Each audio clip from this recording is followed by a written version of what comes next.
propaganda, and other ministers demanded he be banned from public life. Prime Minister Netanyahu called it a blood libel.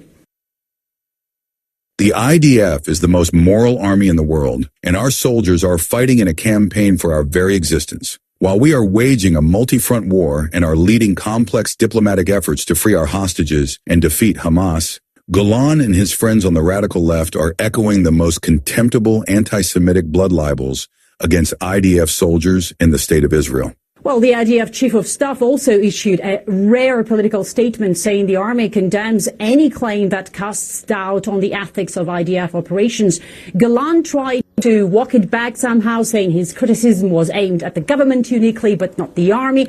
The damage was done. It was too late. Some reactions were even more extreme. One came from a former deputy speaker of the Knesset, Israeli parliament, now head of Israel's far-right Identity Party, who openly called for intensifying military pressure in Gaza, fighting every child. Every child, every baby in Gaza is an enemy. We need to colonize Gaza and not leave a single child there. There's no other victory. And while such rhetoric could be shocking, it's hardly new, I have to say. Just last week, an Israeli reservist doctor made headlines for all the wrong reasons. In a now deleted post on social media, he referred to Palestinians in Gaza as cockroaches. Yesterday, the guys from the battalion killed dozens of terrorists. I applied to participate in assassinations as a doctor in preventive medicine. One of the medics corrected me and said, "This is in the framework of the NHS. The acronym for public health." On second thought, he's right. It's about killing bugs and other insects. Well, the Israeli Medical Association condemned the remarks and launched an ethics probe reminding that a doctor's role is to save lives, not take them.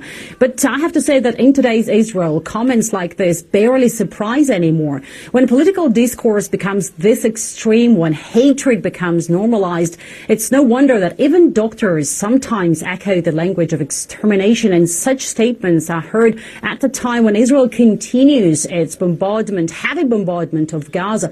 Local health ministry reports dozens killed every day, and also the humanitarian blockade has stretched for almost 3 months now. No food, no fuel, no medicine has been allowed in since March, a situation the UN has repeatedly called catastrophic. Netanyahu, under heavy US pressure that he, by the way, admitted earlier, agreed to a so-called limited aid deal, and the result, just 5 trucks entered Gaza on Monday. That's it. Obviously, international patience is wearing thin. The UK, France and Canada have warned of concrete action, potentially maybe even sanctions, if Israel expands its operations further. And even Israel's closest ally is pulling back. As you remember, last week, Donald Trump skipped Israel on his Middle East tour. Before that, the US Secretary of Defense canceled his visit to Jerusalem. And now, American Vice President has also called off a planned trip, reportedly due to concerns of a growing international backlash. But on some more serious things, like how do we provide security? How do we make sure that we get all the assets that we need in order to do the right official delegation? So I'm sure we'll visit Israel sometime in the future, but not today.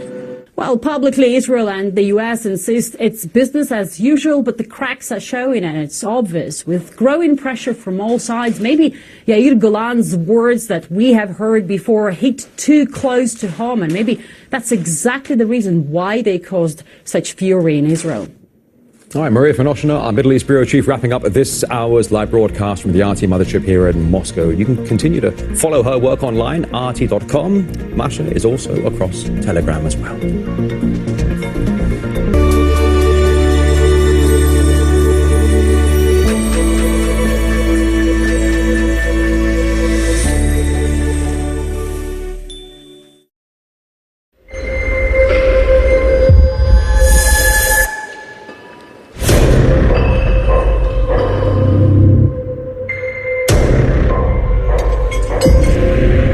Military vehicles, like survivors of clinical death, can be reborn.